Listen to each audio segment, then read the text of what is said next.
everybody. Today we're with Joshua Lilly in New York, where Joshua works as a security officer here, right? So thanks very much for the hookup earlier today.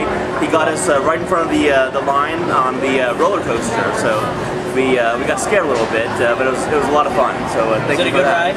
It was a great ride, yeah. And our friend who's running the camera right now, Adam, is like, we got to do that ride, and then you just emailed us, said that you can hook us up, and so we very much appreciate that. Yeah, thank you. So tell me about the life in Vegas, life within the casino industry. How do you like it? Well, actually, it's pretty good. It's really energetic. You do get to meet a lot of people from around the world, so you do get see a lot of different points of view from people. Is there a pretty large homeless population here in Vegas? Yes, there is. But you have a project, this is the Help Me Out project, right? Where you want to help those that actually need help, but you want to talk a little bit about that, if you would. Yeah, actually, my project is the nickname is Help Me Out, Healthy. And currently what I want to do is it's a charity organization which I'm setting up, so that way we're going to videotape and interview homeless people of all different backgrounds, find out what their story is, how and why they became homeless, if they have any addictions, and what it is that they need to get out of being homeless, and if they really want to get out of being homeless. Sure. We're going to be taking donations from different shopkeepers, seeing if they'll help them out. Because people in Vegas and just in the world in general, when they become homeless, they actually get stuck in a cycle. You know, they don't have any identification, they don't have a permanent address, they're dirty, they're unkept. You can't get a job here if you don't have a permanent address, and if you look like a bum, no one's going to hire you. So we want to take that step out and give them a nice, safe place to get cleaned up, fed, and get some credentials to get them back into society. You're a libertarian, is that right? That is correct. I've actually recently gotten into it.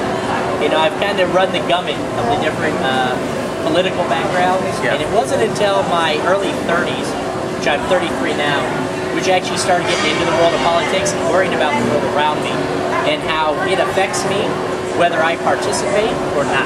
And you have 2 young children, so I'm sure that something like that will make you care about the world around you a little bit more also. Yep, yeah, I got one that my daughter Hannah who's 8, my son Ian who's 2 months. Both very cute kids. And they're all quiet today. And but you know, my looking toward the future for them, as far as what is it that they're going to be inheriting from us. You know, are they going to have to end up getting drafted in the military? You know, are they going to have to go through schooling that they may or may not want, especially if it teaches different views than our own. Right. You know, and actually us having to be forced to pay it, whether we can or cannot. And then eventually, if you know, we end up getting kicked out of our house because we fall back on a couple checks and can't afford to pay their taxes and everything. And yeah, it's a pretty dire look of our future. But I have good high hopes, especially with the movement of liberty that's going across the U.S., especially with you guys over at Motorhome Diaries. Thank you very much. And the Free State Project. Well, let's talk about that. You mentioned that you are looking to move there to New Hampshire. Yeah, actually I did find out about it from Free Talk Live. Hi guys.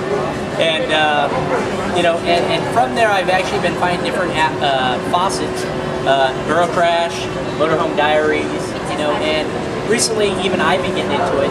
And New Hampshire does look like a really good place to start. You know, bureaucracy is a little bit shorter, or smaller anyway, and you know, everyone's moving there. So eventually, hopefully, we can either make it our own or go off on our own. We've been talking to people all along the way on our trip who have very interesting things that they want to contribute when they're in New Hampshire. I like your idea. Go ahead and explain what you are thinking about doing when you get to New Hampshire.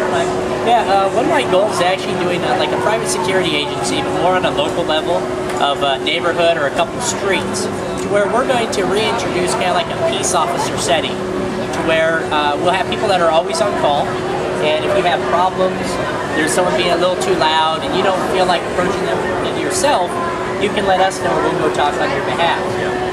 If there is an emergency situation, you can give us a call, and we'll be on our way there as we dial 911 for you.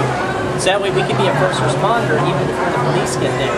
So that way we can document anything that does happen and have a pair of eyes on the ground.